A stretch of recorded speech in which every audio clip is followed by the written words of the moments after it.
Good afternoon, good morning, good evening. Thank you so much for being with us today.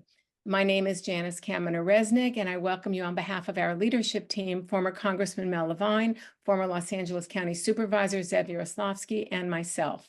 We welcome our special guest today, Barbara McQuade, the former U.S. Attorney for the Eastern District of Michigan, and our returning guest moderator, media law expert Henry Weinstein. Barbara's recently released book, and I'll show you a picture, it's an excellent book, Attack from Within, How Disinformation is Sabotaging America, is today's topic. Disinformation is, of course, a critical problem impacting our elections and threatening the very foundation of our democracy. We greatly appreciate both of you being here today to help us better understand the problem and what can be done about it. Next Wednesday at 5 p.m. Pacific, we will be updated on Russia's war in Ukraine by two of the world's most knowledgeable journalists on that topic, Yaroslav Trofimov, who's the chief foreign affairs correspondent for the Wall Street Journal, and Max Boot, foreign affairs and military columnist with the Washington Post. It'll be particularly interesting because Max was born in Moscow and Yaroslav hails from Ukraine. So it should be a very enlightening hour about a critical subject at a critical time in this more than 2-year-old war. So I hope you'll join us. Next Monday, Jews around the world will welcome Passover. Passover is the story about the journey of the ancient Hebrews who, after centuries in slavery, sought liberation, which led them to receive the Torah and embark on their journey to the Promised Land. This year, the story has special resonance. The events of October 7th and all that has unfolded in its aftermath make this an especially painful year. The fact that more than 100 of the hostages taken that day are still unaccounted for not only is extraordinarily painful, but gives special meaning to the words, "Let my people go." Particularly relevant to America at a crossroads is the way that October 7th and its aftermath has brought additional strain and division to our American society. This additional strain is seen, for example, in the dramatic rise in anti-Semitism since October 7th, and in the increased divisions we see in an already deeply fractured American population. The late Rabbi Jonathan Sacks, former chief rabbi of England, reminded us that the Passover story is a story of the defeat of probability over the force of possibility. While it is easy to become depressed when faced with challenges, the very point of the Passover story is to provide us with a reminder that it is within our power to have hope prevail over hopelessness and optimism prevail over despair. Let this Passover's telling be a living symbol of hope, engagement, and optimism. We wish all of those who celebrate a very good Passover holiday. Now I'd like to introduce our guest tonight more in greater detail. Barbara McQuade served as a United States Attorney for the Eastern District of Michigan. She resigned in March 2017 as part of the former president's dismissal of 46 U.S. attorneys. Currently, Barbara is a professor of law at the University of Michigan Law School and is a legal analyst for NBC News and for MSNBC. So if you're like me, you see Barbara quite a bit on the news. She has recently released an important book, and I showed you that book, Attack from Within, How Disinformation is Sabotaging America. The book, which I highly recommend again, discusses the ways disinformation has become a tool to drive voters to extremes, to disempower our legal structures, and to consolidate power in the hands of the few. Thank you so much for being with us, Barbara. Henry Weinstein, who has appeared many times on America at a Crossroads, is a professor of media law at UC Irvine School of Law. Henry has a long and distinguished career as a legal reporter, having served in that capacity for the Los Angeles Times, the New York Times, the San Francisco Examiner, and the Wall Street Journal. So you can see we have two outstanding guests tonight. Thank you both for being with us and for sharing your intelligence and your analysis with our audience. We are most appreciative. Henry, the floor is yours. Thank you very much, Janice. Pleased to be here. Good evening, Barbara. Thank you for joining us to discuss your book, which I consider a must at this particular historical moment. And I have to say, after listening to your incisive legal commentary for several years on television, it's been an honor to share a Zoom screen with you. When I first learned that you had written a book on this subject, I thought about another great Michigan jurist, another great Michigan lawyer, Damon Keith, from your home state. And your book is about how disinformation can destroy democracy. And years ago, he issued a court decision overruling secret deportation hearings. And at that time, he said, democracy dies behind closed doors, a version of which was later adopted by the Washington Post on its front page logo. Just in summary, I just want to tell the audience that in 300 pages and 1,700 footnotes, Barbara, through reliable data, crisp analysis, and human stories, reminds readers that what happened on January the 6th is not behind us, that another may be looming, and that the problem grows frequently. So to start, Barbara, tell us why you decided to write Attack from Within and what's a primary theme of the book. Yeah, thank you, Henry. Well, first, thank you so much for welcoming me here. Thank you to Janice and Mel and Zev for having me. What a wonderful opportunity. And thanks to everybody who's tuned in tonight on the Zoom. Really an overwhelming number of people. I'm glad I can't see you because I'd be very nervous if I could. But Henry, to answer your question about why I wrote the book and about what prompted me to write it, my background is primarily as a national security prosecutor. Before I was the U.S. Attorney in Detroit, I spent most of my career as a national security prosecutor, and I now teach a course in national security law at the University of Michigan Law School. And one of the things that I include in my teaching is disinformation. I've been teaching about disinformation since about 2018. I have my students read the Mueller report, and not for what he did or did not find regarding Donald Trump's presidential campaign in 2016, but about what he found about Russia. And so I've had an interest in this area since 2018. I've read everything I can get my hands on. And it seemed to me that in recent years, the threat is coming less so from, still coming from other countries, but the most danger that I see us facing right now of disinformation is actually coming from within, which is where the name from the book comes from, Attack from Within. I'm seeing people in our own country using disinformation to advance their own political agenda, personal agenda, career agenda, profit agenda, whatever it may be.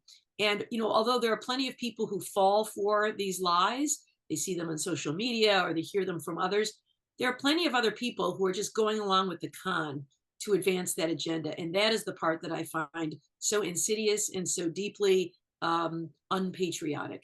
And I thought that by writing this book and sharing what I've been able to observe, I want to make it accessible to an ordinary audience because I really want to prompt a national conversation about the importance of truth. And I'm hopeful that if I can describe some of these tactics and reveal them and help people identify them, then together we can defeat them. Great. This is a very large problem, but you made an interesting decision in how you started the book, talking about a woman by the name of Roseanne Boylan, who drove 10 hours to Washington, D.C. on January the 5th so that she could, because she had, as you said, come under the spell of election deniers. And unfortunately yesterday, on that day, January 6th, when she entered the Capitol, she wound up being trampled to death. What was your reason for starting the book that way? Well, I thought she was kind of a metaphor for all of us. She was an innocent person, an American, someone who cared about her country.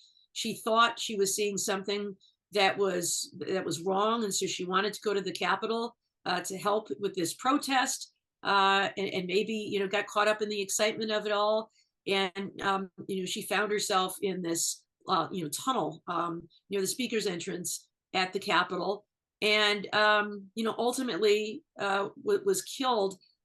There's some debate about her cause of death, whether it was a drug overdose or she was trampled, but everybody agrees that she had some sort of medical emergency, and emergency responders were unable to get to her in the crush of the crowd. And what her sister said was she would not have been there at all if not for all of the disinformation. And so I thought that she was a very sad story, a very tragic story, and a cautionary tale for all of us, that she could become a metaphor for all of us if we all fall for the story, and that this disinformation is used as a weapon against us. So the question is, will we allow ourselves to become like Roseanne Boylan, or will we seize our own power and rise up to defeat this threat of disinformation? Thank you. before we go much further, I think it would be useful for you to explain um, the difference between disinformation and misinformation. Yes, great question. I think a lot of people use the terms interchangeably, and there's no, right or wrong about that. But I actually separate them out and define them differently in the book because I think it's useful to think about them in those two different ways. Because one is very sinister, the other is more innocent, but can amplify the former. So disinformation first is, as I define it, the deliberate use of lies, deceptions, misleading terms to deliberately deceive people, to manipulate them. Misinformation is kind of its unwitting cousin. And so when we hear false claims and we believe them, we may repeat those claims to other people, thereby spreading and amplifying this disinformation. I'll give you an example of a time I was a spreader of misinformation, Henry. I'm not proud of it, but I was unwitting. It was an innocent mistake. But it really does illustrate, I think, how it works. I read on social media that Patrick Mahomes, the NFL football star, I'm a big sports fan, had announced that he would not play another down for the Kansas City Chiefs until they changed their name to something that was not offensive to Native Americans. I read that. I thought, wow, that's a big story. And I immediately retweeted it. And then later that day, I was talking to my husband and my son about it. And they said, I haven't seen that. Are you sure that's real? And I said, of course it is. What do you mean you haven't seen it? It's a big story. So I went back and I looked at my social media feed and I discovered that although it was on Twitter, it was an account that purported to be ESPN. That's pretty good. That's pretty credible. But when I looked a little more closely, I saw that the account itself was actually called Sprots Center, not Sports Center, but Sprots Center, SPROTS. And I realized then that I had been duped. I had fallen for it. So I removed it right away. But it's a good example of how this works. That one's fairly innocuous, I suppose. Innocuous, I suppose. You see something that gets you excited in some way or agitated in some way. And so you want to share that news with other people quickly without taking the time to verify the facts and the accuracy or look for a second source. And so that is misinformation, the way we all can be conduits of false claims without even knowing it. And speaking of the Kansas City Chiefs, the story about Mahomes turned out to be just about as true as Taylor Swift and Travis Kelce getting married at midfield and endorsing Joe. So a lot of stuff going around at the time of the Super Bowl. Could you give a few more examples of what you can of disinformation? I think that would help people to get a firmer. Yeah. So lots of things and lots of different techniques. So, for example, I would consider it disinformation when Donald Trump refers to people who participated in the January 6th attack and are in jail because they have been either arrested on an indictment and are awaiting trial, or they've been convicted of a crime, and he refers to them as hostages. Is it a lie? I don't know. It's a characterization, but it suggests that they are somehow political prisoners instead of criminal defendants, as they are. So that's one example. I think that some of the things we're seeing coming out of Russia right now in kind of pro-Russian, anti-Ukrainian information, disinformation is an example of disinformation. Things like saying that Vladimir Zelensky's inner circle is losing faith in him and wants to give up on him. Yeah. Those are designed to sort of cause morale to suffer. I know in the early days after October 7th, we saw reports that there were rockets that were coming from Israel destroying a hospital in Gaza. And in fact, that turned out to be false, but was being spread on social media, I think, to cause people to think ill of Israel at that time, shortly after October 7th. So it can take on a lot of forms. I think some of the things we're seeing now are efforts to interfere in the 2024 election with robocalls and other kinds of things, artificial intelligence generated things, accounts on social media that appear to be run by someone they're not. So there are a lot of different techniques of disinformation, but there are all these Some are lies, some are propaganda, some are things designed to push our buttons. Even, these efforts by some members of the Republican Party to own the libs by referring, if you ever heard this one, Henry, they refer to Democrats as members of the Democrat Party instead of the Democratic Party. All the I mean, time. even that it's an effort to pick a fight, to get people agitated, to get people mad, to divide and conquer. And so all of those things are different flavors of disinformation. As to your first example, I just wanted to say that I found it noteworthy within the past few weeks that at least one federal judge has become very upset about this. When he sentenced a man who had committed a number of violations on January 6th, U.S. District Judge Royce Lamberth in Washington, D.C., who was an appointee of Ronald Reagan in 1987, said the following in the sentencing. The January 6th riot was not an act of civil disobedience because it was violent, not peaceful, opportunistic, not principled, coercive, not persuasive, and selfish, not patriotic. That's a strong statement for a federal judge who doesn't normally opine on such matters. Looking at something more broadly, it seems like disinformation can have either granular goals, such as cigarettes are safe for human beings, there's no such thing as climate change, Trump won the election in a landslide. And then perhaps there's a bigger goal of denialism, which I'd like you to talk about: distrust, sowing distrust. Yes. So, one of the things that the Mueller report diagnoses is the Russian disinformation campaign to sow discord in society, to get Americans angry with each other so that we are polarized and we are focused on cultural issues instead of issues that might make life more difficult for Russia. So if we're all mad at each other and we're arguing about things within our own society, then we're less interested in what's going on in Ukraine and with NATO and with Europe. And so one of the things they targeted is picking every fault line there is in society, whether it is a debate over guns, debate over the LGBTQ community, debate over immigration, abortion, whatever is the biggest hot button issues. And then to say things on social media purporting to be an advocate for one side or the other, but saying awful, despicable things designed to make opponents of that viewpoint think, look at these people. They're outrageous. I can't believe anything they say. They're horrible.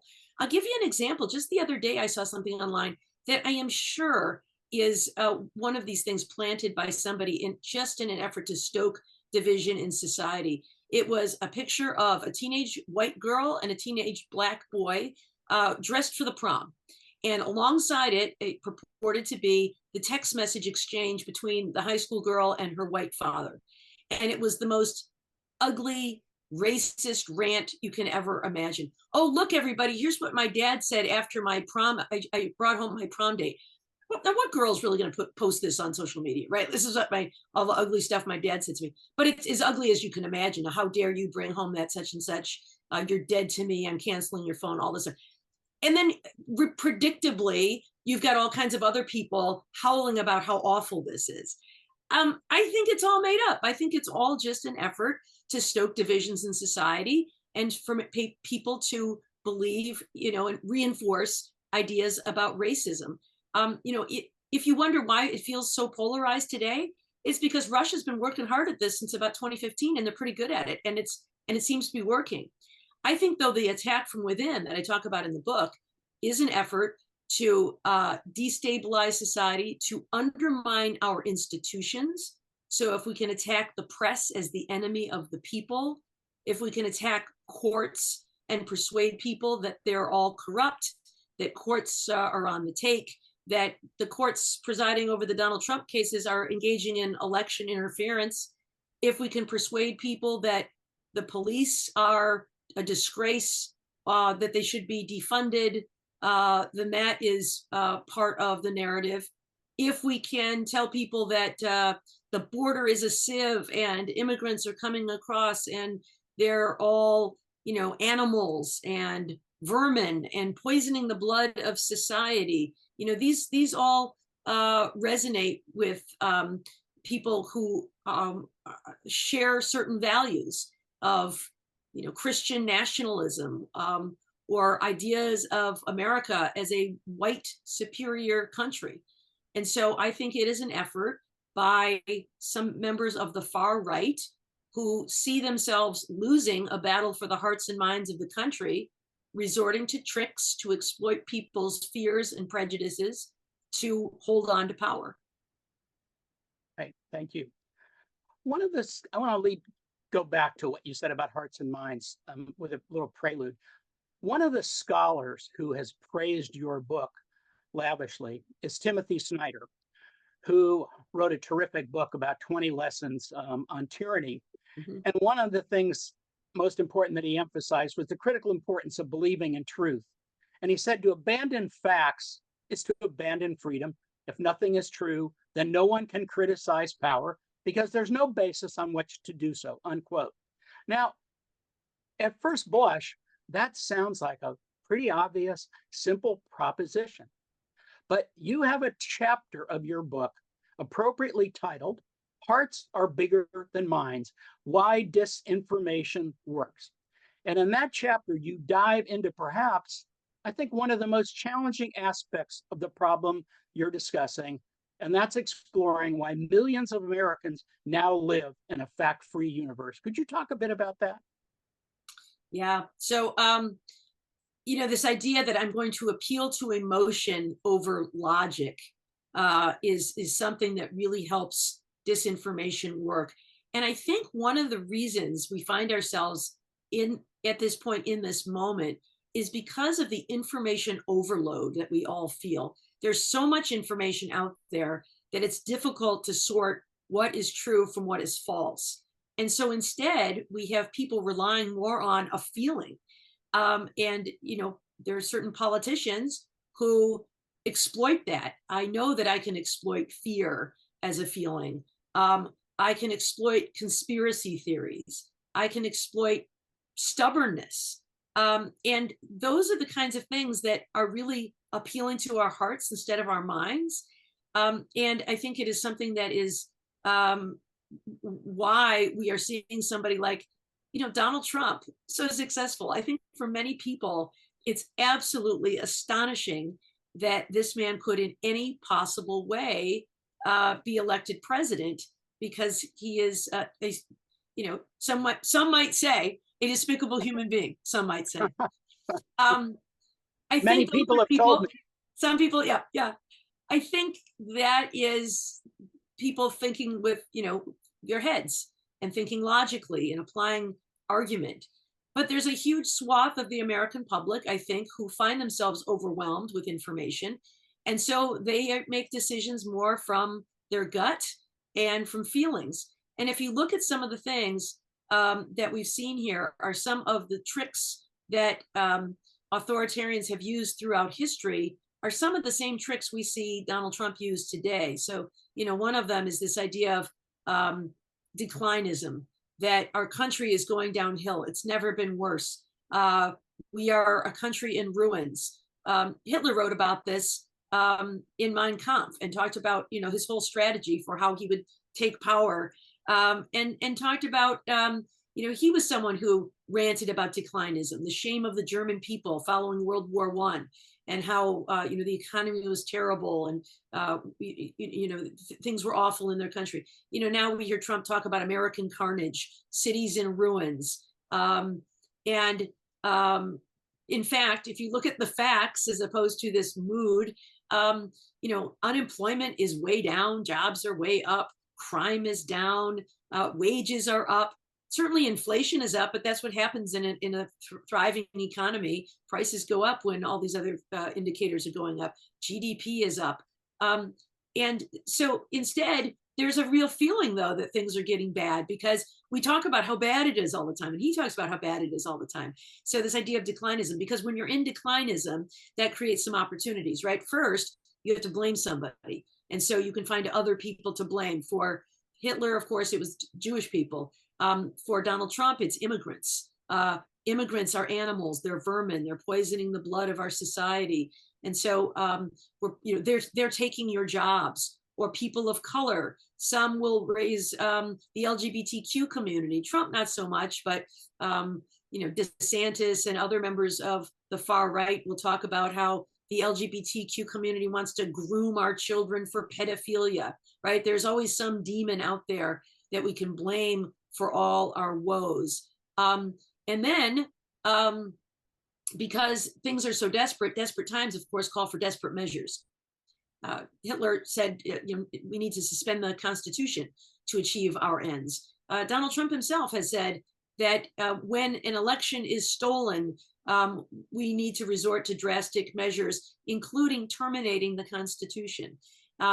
So people feel that our country is in such bad shape that maybe we should have a strong leader. Donald Trump jokes about being a dictator for a day and kind of tosses out there and normalizes it. And people say, I wouldn't mind. I hope he is a dictator because he'll fix it. Because our country is so broken that we need someone who is strong and bold, and only he can fix it. So it really fits this whole mold of how authoritarians have manipulated people through fear and demonization for decades, if not centuries. So there've been big lies for many years. You have a great chapter which starts with a quote from Jonathan Swift saying, "Falsehood flies and the truth comes limping after it." Problem seems to have magnified quite a bit, though, because of the internet, right? Yeah. So as we said, many of these techniques and these tactics are age old. But the thing that is really fueled the disinformation of the moment is the internet, and in particular, social media. One of the things that is described in the Mueller report in great detail is the way the Internet Research Agency in Russia was able to use false personas online to not only stoke division, but influence the 2016 election. And so they were able to, like all of us, we can reach millions of people in an instant. We've got, over 2,000 people joining this conversation tonight, right? We're all together, yet I heard that people are in North Carolina, and there are people in California, and there are people in New York and Michigan, all over the place. We can reach so many people, we can reach them instantly, and we can reach them anonymously. And so in the Mueller report, he talks about how Russia, Russian operatives working out of this Internet Research Agency created false personas online with names that made them appear to be ordinary Americans who were political activists. So there was one called Blacktivist, who appeared to be an African-American activist in the United States. He posted frequently. He said all kinds of interesting things and attracted many thousands of followers. There was another called United Muslims of America. There was one called Tennessee GOP. There was one called Heart of Texas. So for whatever group is out there, there is an affinity group that looks like a nice Facebook group that you ought to join. They also had groups on Twitter and YouTube and other places. And so people joined. And then as the election approached, started saying things like Blacktivist posted, "Hillary Clinton has never done anything for our community," Blacktivist told his hundreds of thousands of followers. So we should send her a message and stay home on election day and let her know that our community will not be taken for granted.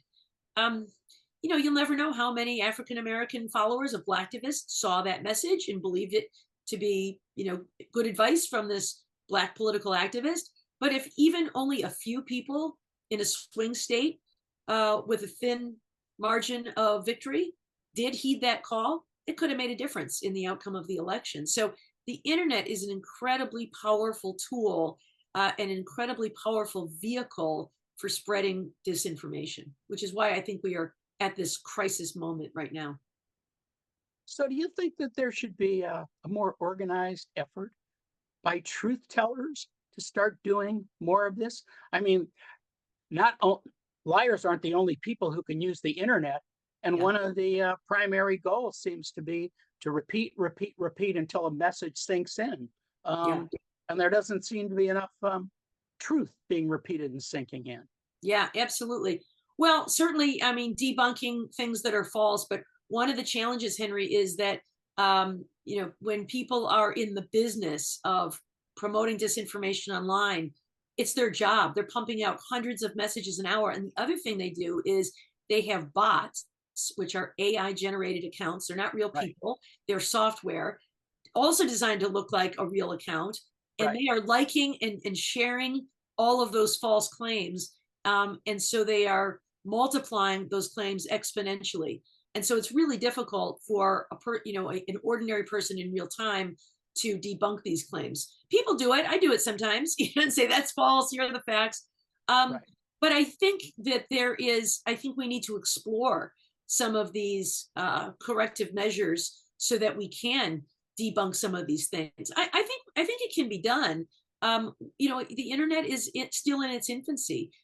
Social media is only what 10 or 20 years old or so. In 1996, when the Communications Decency Act was passed, Section 230 gave social media immunity from legal liability, and the reason was that we wanted to foster innovation and free these companies from worrying about legal liability. But that was then, and this is now. And now we've seen ways that it can be abused. And maybe it's time to reconsider how we think about regulating social media so that maybe we can rein in some of these opportunities for disinformation. Yeah, I think that's a good idea. I mean, so far the Supreme Court, when faced with this, seems to want to punt. Unfortunately, a lot of people think there's problems with Section 230, but nobody seems to have figured out a solution. So you've been talking about a lot of problems. Why don't you tell us about some of the possible solutions to this problem that you see? Yes. So I'll start there with regulating social media. I think that is one of the things we can do, but only one. And that really is an effort to kind of slow down disinformation from the supply side. And I think there are a number of things we can do that would not run afoul of the First Amendment by regulating content.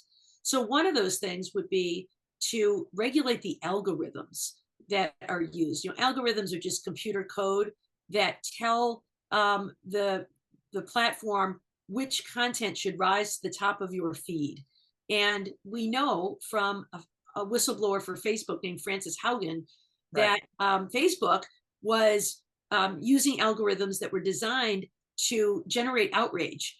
And if there was something that we didn't like, and it keeps us online longer. And so they thought it was more profitable for us to be outraged when we're online because that made us stay on longer. We had more engagement with the platform, which meant they could charge advertisers more money because they had more eyeballs on the platform for longer periods of time.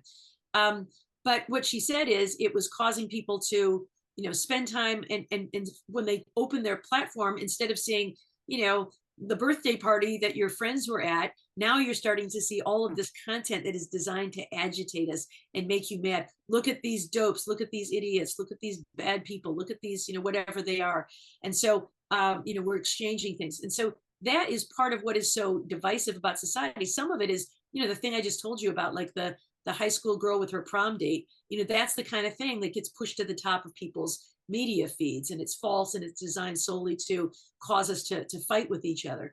And so instead, why couldn't we regulate the algorithms? We won't tell them what content they can have online, but we can tell them you can't deliberately design software and computer programs to agitate us, or at the very least, you have to disclose what your algorithms do. And that could be a law that could have civil penalties for a failure to comply. I think another thing that we could do is we could prevent social media companies from scraping our private data and then selling it to advertisers and to political consultants. I have 4 children. I tell my kids that, if you don't know what the product is you. And that's the case when it comes to social media. It's free. Well, sure, it's free because they're acquiring something very valuable from you in exchange, and that is all of your personal information. It's no surprise, Henry, that I receive all kinds of ads and posts when I go on social media pertaining to the Detroit Tigers. I'm a big fan, And I'm of a certain age, so I get all kinds of things saying, remember how great it was when the Tigers won it all in 1984? Yes, yes, I do. And I want to read all about it. They know me better than I know myself. Lately, I've been getting a lot of ads to buy a Detroit Tigers baseball cap. It's that time of year. And, you know, why couldn't we prohibit them from scraping our data and using our data and monetizing it in ways that are not profitable to us? Or, you know, an opt-in option. If you want those targeted ads, good for you. But instead of, you know, being a condition to being on the platform, instead making it something that you have an opportunity to decline if you want to. I think that's something we do. And finally, when it comes to social media, I think we could eliminate bots. I think we could prohibit them and not allow them to operate online. These are, you know, cluttering up social media. They are getting into arguments with people because they're programmed to. If they detect certain words on your feed, they will start calling you every name in the book. I have been occasionally in recent weeks since my book came out, attacked by armies of people accusing me of censorship because I've been speaking about disinformation and truth and other kinds of things. And I am sure many of those are bots that are just designed to, you know, go after me and programmed to say mean things. So I choose not to argue with them. But why couldn't we just eliminate them from social You think media? that's logistically feasible? Yeah, yeah, I do. Because every once in a while, you'll notice that Twitter goes in and actually cleans up the bots. You'll see people say, I just lost 5,000 followers. What happened? And I think it's because they went in and cleaned up some of the bot accounts that might have been following you. And your bots are liking and sharing a lot of the disinformation in an effort to amplify it. So if we got rid of those, I think that could be helpful. I also think this one might run afoul of the First Amendment because it might be a little more controversial, but it would be to require verified users and no anonymous accounts online. So you couldn't be Blacktivist or United Muslims of America. You'd have to use your real name if you want to be online. I think that one might be a little more controversial. Well, that would be a dramatic difference, and that also potentially could lead to libel suits. Yes, which would be a good thing, right? It would be a deterrent from saying, you know, awful, false things. I think the counter argument to that is that anonymous speech has long been protected by the First Amendment because it is what allows us to speak truth to power. You know, Publius can write their notes and without worrying about repercussions. But it's an idea. I also think, Henry, there are things we can do, you know, more from the demand side. That's sort of the supply side. I think we could improve the media literacy in this country. We could teach our kids media literacy. In Finland, they started doing that in recent years because they have had so many problems with disinformation from Russia, who is their neighbor, that they have introduced into schools media literacy with great success. You know, teaching people that when you read a news report, make sure the source is legitimate and it's not Sprott Center. It's actually Sports Center and not Sprott Center. Don't just read the headline. Sometimes the headline is very misleading and does not reflect what's actually in the story. Look for a second source before you get excited and share big news about Patrick Mahomes. You should understand the difference between causation and correlation. If there is a statistical study of some sort, make sure the sample size is large enough. You know, was it 20,000 people or 20? That might make a difference in whether that was a legitimate sample size. So those are some things we can do. I also think, Henry, we need to restore civics education in this country. I have read that we spend 5 cents on civics education in our public schools for every $50 we spend on STEM education. Now, STEM education is important. STEM education is probably more expensive because of all the equipment it requires. But 5 cents, come on, we can do better than that. And I think that if we had better civics education, and when I was in high school, we had to take a civics course, people would have a very basic, at least, understanding of checks and balances in our system of government and the 3 branches and other things that are designed to safeguard society and the institutions we rely on to advance our society. And, you know, the concept of civic virtue as opposed to everyone for themselves and, you know, maximizing our own self-interest. I think that would be a really important thing to helping to address some of the problems we're seeing today. as distinct from people who serve in the military or suckers, which you Yes, certainly heard. precisely. Now, let me ask you something. There are two things that happened in the past year that's are sort of seem to me a positive development, maybe on a small level. But what do you think about the significance of Fox having to pay $787 million because of the lies that they told about Dominion voting system? And what about perhaps the cruelest social media person going, Alex Jones, Mhm. who Yeah, there have been some very good developments in the defamation arena in recent years that actually does give me a lot of hope that this can be a useful tool. It won't address all disinformation because, as you said, when people are anonymous online, there's really no one to sue. But when Fox News gave oxygen to that theory that Dominion voting systems had flipped votes from Donald Trump to Joe Biden. There are lots of people. I have a lot of friends who say my parents sit around watching Fox News every night. People hear that over and over again, and they believe it to be true. Of course, as was revealed in that lawsuit, it was Fox News that actually was the first to call accurately that Arizona had gone for Joe Biden. But when they did, many of their viewers got angry with them and turned them off and started, watching News Nation or One America, Breitbart or some of these other things because they were very angry that they reported this information. And so to lure those viewers back, they started airing all of these claims about Dominion voting systems, really bizarre, completely made up claims. And so, Dominion, to their credit, didn't let it go, filed a lawsuit, and ultimately accepted a settlement of $700 million. I know some people like me were frustrated that they didn't go to trial because I wanted to see all the evidence come out. And I right, think we were perhaps denied some of that evidence as a result. But right. $700 million is a great, you would think, great disincentive. Although I did see just in the next week, Henry, was when Fox News fired Tucker Carlson, which I Right. don't know, they never said publicly that one was related to the other, but it's hard to not draw that conclusion. So that gave me a lot of hope. He was one of the greatest purveyors of some of these theories.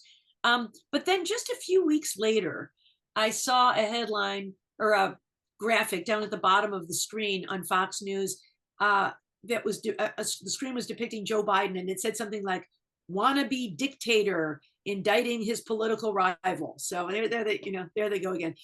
But you mentioned Alex Jones. He has been found liable by parents, sets of parents in Texas and Connecticut, to the tune of more like $1.4 billion or something like that. And of course, he had one of the cruelest stories of defamation ever, which is that the Sandy Hook shooting at the elementary school, with the first graders, was a false flag operation staged by the US government in an effort to take away our guns. That the idea was we're going to stage this horrific attack, made up, never happened, but the idea of it is people will be so horrified that they will willingly surrender gun rights in response. Because people heard Alex Jones talk about that, he's got this InfoWars website and podcast. Because people heard that, they began calling the parents, parents who spoke out and said, I lost my baby and, this day, it's awful. Here's his picture. Here's what happened. People, they were harassed. They would get personally harassed in public. They would get phone calls, mail, all kinds of things, calling them, liars and treasonous traitors to our country for going along with this scam. I mean, imagine the horror, really, it's unimaginable, of losing your first grader to an active shooter when you sent your child to school. And then to add insult to injury, you've got this joker who is saying all kinds of made up stuff to make a profit. Alex Jones, in his best year, made $64 million in profit on his podcast and his whole network of shows because he gets advertising from all of these like survivalist companies. They'll sell you a bulletproof vest and rations for your bunker and all this kind of stuff. So he was making big money off of these crazy conspiracy theories, but he was hurting real people. So that gave me hope, a lot of money there. And just today, I think it was, Henry, I read that the judge upheld the verdict against Rudy Giuliani in the defamation case against Ruby Freeman and Shay Moss about, falsely accusing them of election interference in Georgia. And that was, I think, $145 million. So defamation, I think, is something that can help. Now, as we said, not always perfect. You have to know who your defamer was and, to be able to prove that. But I think it can be a powerful disincentive. And those two women suffered greatly Yep. after Giuliani lied about them. So I think I want to turn to some questions from the audience. We have quite a few. Here's one that's a man named Joel says, "It is said that we can't argue people out of a position with facts if they didn't argue themselves into that position with facts. But facts are ultimately all journalists have to work with in this environment. How can we improve the effectiveness of fact and logic-based debate?" Oh, that is such a great question. Because I do believe that a big part of this problem is that people are not looking at facts. People are looking at emotion, at identity, and that is why they are so easily manipulated by some of the things that we hear out of the mouth of Donald Trump and others. How do we reach those people? I think one of the techniques that I've tried to do, and I will confess to all of you, my mother voted for Donald Trump in 2016. We have since had several long talks about that, and she's come around to realizing that he is not who she thought he was. I think she thought he was the wealthy businessman she saw on The Apprentice, that he was somebody who knew a lot about business and he had fresh ideas and he would fix things. And I think she's realized that's not quite right. One of the things I tell people is that when I go to court, I can't just make stuff up. I can't just appeal to emotion. I have to rely on evidence and exhibits. I have to show a document, an object, or an eyewitness before I can say that's a fact and we should draw a conclusion from that fact. And so when people say things that, I believe the election is stolen, I think it's important to ask, what do you base that on? And I think it's really important that we approach people from a position of respect and kindness and tolerance, which is not always easy to do. When your mother is telling you that she voted for the man who fired you from the job you loved, it can be very difficult to do that with grace and with respect. But I think it's important to do that. And so I often just try to, they'll say, well, I heard it on Fox News. Okay. And what were the facts that was based on? And you'll hear so often something like, well, I don't know, but I heard the whole thing, and you'll have to hear the whole thing because it was very convincing. Well, were there any facts there? I describe a little monologue in my book by Tucker Carlson, who made an art form of just asking questions. He never used any facts. He would just say, ask yourself, why is it the media wants you to believe this? Why is it they're saying this thing? Why? And there's really no there at all. He just throws out a bunch of questions. He was sued for defamation and ultimately prevailed because even his own lawyers said he's not a news announcer, he's an entertainer, and he is just offering opinion and asking questions. He is not reporting the news, which I thought was very insightful. So I come back to this idea of asking people to ask themselves, what facts do you base your conclusions on? And I also think that don't expect someone to admit to you on the spot that they've become convinced. This was like a technique I learned in negotiating plea agreements and settlements. Like, you might not resolve it in the first meeting. It might take several meetings. And so don't expect the person to say, you know what, you've absolutely convinced me. How could I have been so wrong? Yeah, you're absolutely right. And that's the end. Just give them some food for thought, right? Some things to think about. So, maybe just ask, what do you base that on? What's your evidence? What do you think about that? Because if you browbeat somebody, they're just going to get defensive and dig in. And so, it may be they won't admit it to you, but they're going to walk away and they're going to start thinking about it. Start thinking, yeah, what evidence am I basing that on after all? And, maybe the next time you talk to them again, you try to get a little deeper and a little deeper. So they may never admit it to you, but even if you've caused them to ask themselves some questions, that could be helpful. So here's another question from a man named Stuart regarding Fox. The question is, if federal communication has no jurisdiction over it because it is a cable channel, right, why couldn't the Federal Trade Commission force Fox to abandon the word news in its name as false advertising? Hey, that's pretty good. That's a pretty good idea. I don't know. It is one of the challenges that they are not subject to federal regulation under the FCC because cable, unlike broadcast, is not a scarce bandwidth. And so they don't have to have these licenses the way the FCC does it. But I agree with you. It's not the case that they are therefore completely off limits from any government regulation whatsoever. And so just as you said, truth in advertising. To call themselves Fox News when instead they're Fox Propaganda. Maybe we could, maybe you're onto something there. I don't know the answer to it, but I think it's a very good idea.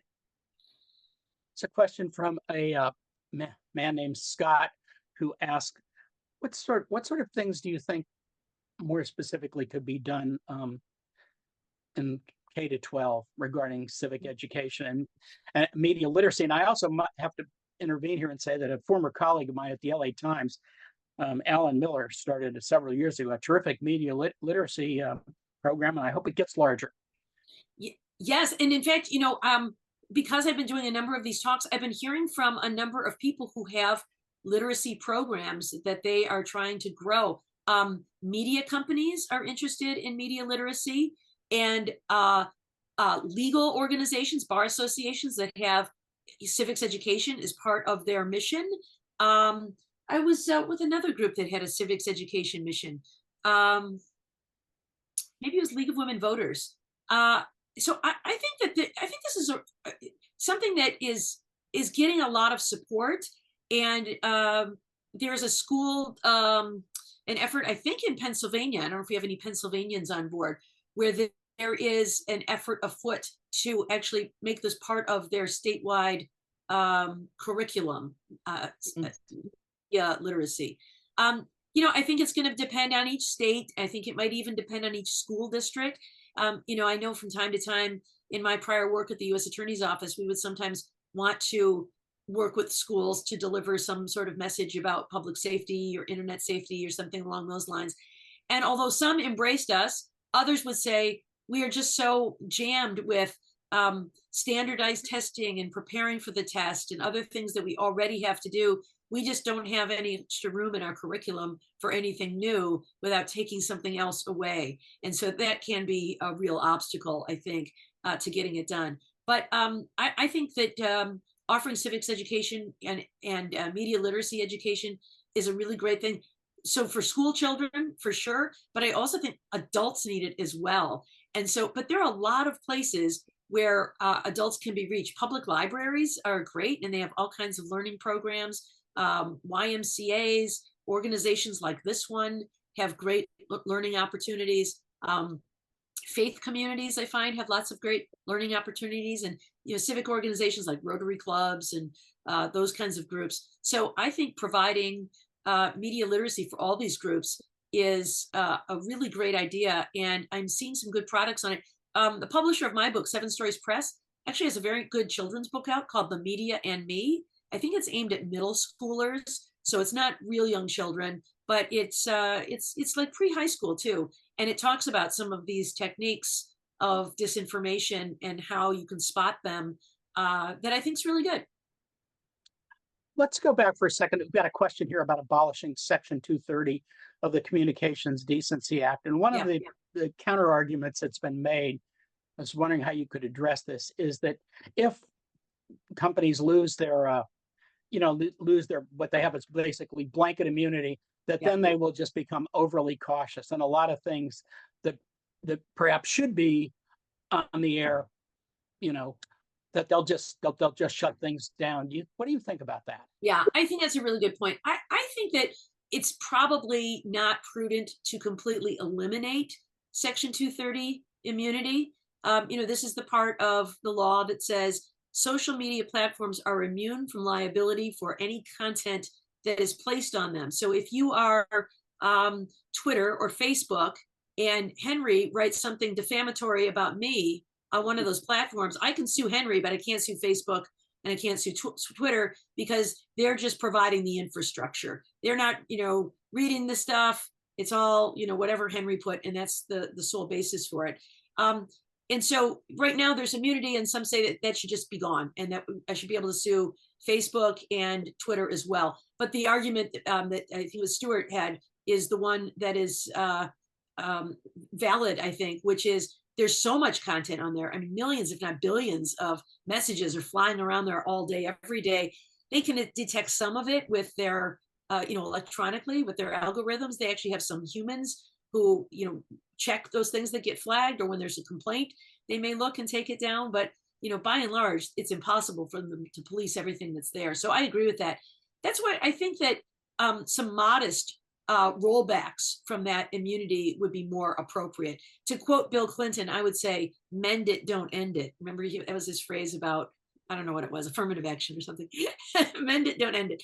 And that's why I think that, as I mentioned earlier, some of the things where I would remove that immunity from legal liability are those areas like the regulation of algorithms, perhaps the removal of bots, requiring verification, so no anonymity, prohibiting the scraping of our data. And so the penalty for refusing to do those things could be civil liability, but that's different from, policing the content that's on the airwaves. And so I think if we think about it a little bit differently, I think that there are some solutions there. This is a classic all or nothing argument. This is another debater's trick. It's all, you either have to take it all away or keep it all. And in fact, there's plenty of room for compromise here, right? And so you restrict some of this immunity. You don't have to roll all of it back. And the tech companies like to say, we can police ourselves. If you do this, it'll ruin us. Well, what if we did just a few of these things? I think they're all worth thinking about.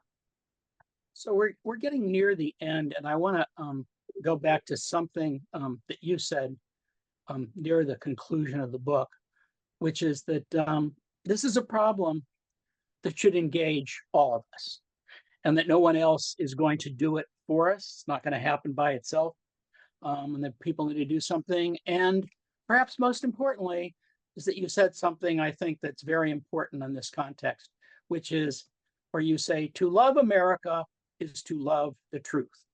And that is the antithesis of what your book is addressing. I mean, or that that you're fighting against. And I think people should keep that in mind, that obviously there can be legislative solutions. In some instances, maybe lawsuit, but I think all of us have some obligation in our everyday lives to try and deal with all the falsehoods that are